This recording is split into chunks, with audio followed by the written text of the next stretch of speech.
assignment လုပ်ရတော့မှပဲကိုတကယ်တက်ကတူចောင်းသားကြီးဖြစ်ပြီဆိုတော့ realize ဖြစ်သွားတော့ Yo what's up ကျွန်တော်coolပါကဲဒီနေ့မနက်တော့ကျွန်တော်မနက်စာသက်စားမယ်ပေါ့လေဒါကတော့ကျွန်တော်ပုံမှန်ဝတ်နေကြ outfit ပေါ့ကျွန်တော်ပစိုးပဲကဲဒီနေ့က dim sum စားတယ်ကျွန်တော် dim sum လေးကြိုက်ပါတယ်စားပြီးတောက်ပြီးတော့ကျွန်တော်တို့ပူတိုစီကိုသွားပါတယ်ကျွန်တော်အင်ကြီးလေးပူတိုစီမှာသွားချုပ်မလို့ပေါ့လေ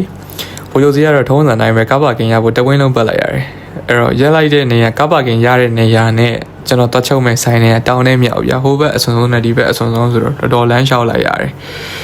ကျွန်တော်ကမန်တော့မှာကျွန်တော်လိုချင်တဲ့ suit လေးတွေဗာလေးနေပါသွားချုပ်တာပေါ့လေ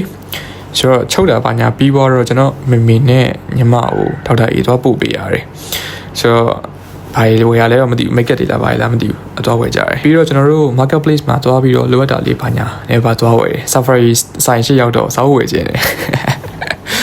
ကဲ marketplace မှာလူရာပါညာဝင် show ပြီးဝင်ဝယ်တာပေါ့ဒီနေ့ weekday ဖြစ်တာတော့မှလူတွေကတော့အများကြီးပဲ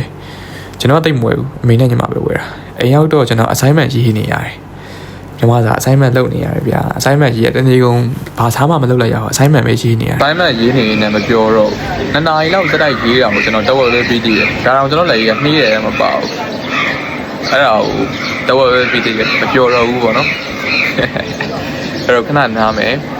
ကျွန်တော်စပင်းသားချက်စပင်းတော်ရှိနေပြီမညက်ဖြစ်တာလည်းကြာပြီဆိုတော့ကျွန်တော်စပင်းသားချက်မယ်မနေ့ပြန်ရလဲအကြောင်းကိုကျွန်တော်ဒီ assignment ကိစ္စနဲ့ပတ်သက်ပြီးတော့ assignment သွားထပ်တာ final လုပ်ရမယ်ပေါ့နော်အဲ့ဒါလုပ်ရမယ်ဆိုတော့ screen တွေပါတော့ try မယ်ပေါ့လေ okay let's go စီတန်းစီရတာခတ်တော့ကျွန်တော်ကားမယူရပဲတွတ်တုတ်ပဲစီးပါတယ်တွတ်တုတ်ကပိုချမ်းတယ်ဗျာလမ်းမြောင်းမြန်နေပါလမ်းကြော်နေလို့မလုပ်ပါနဲ့ကိုကြီးရဲဆိုပြီးတော့မနေပြောနေရတယ်ဒါပေမဲ့တကယ်စီးလို့ကောင်းတယ်လုံးဝကျွတ်စင်ကဲအခုတော့ကျွန်တော်စပင်းချက်ဆိုင်ရောက်ပြီဆိုင်မှာ9ဝက်လောက်စောင့်လိုက်ရတယ်လူကြနေပဲပြောရမှာပေါ့ဒါကတော့ကျွန်တော်ညနေစာဆိုင်ပေါ့လေကဲဂျင်မာကတော့ဒီနေ့ back day ကဲခုတော့ဖေဖေကိုနှိပ်ပေးနေတယ်ကျွန်တော်ညာရဲဖေဖေကိုနှိပ်ပေးလေးရှိပါတယ်ပြီးတော့နှိပ်ပေးရဲ့အချိန်မှာကျွန်တော်ဖေဖေနဲ့စကားပြောတယ် like about business about family case about my future everything like we talk we discuss ကွာခုတော့မပြည့်ပြတ်သေးတဲ့ assignment ဆက်ရေးလိုက်ပါအောင်မယ်ကျွန်တော်ထင်ပါတယ်ဒီညတော့2နာရီ3နာရီတိသွားမယ်နဲ့တူပါတယ်အားလုံးပဲ take care နော်ကျွန်တော်ကတော့ cool ပါ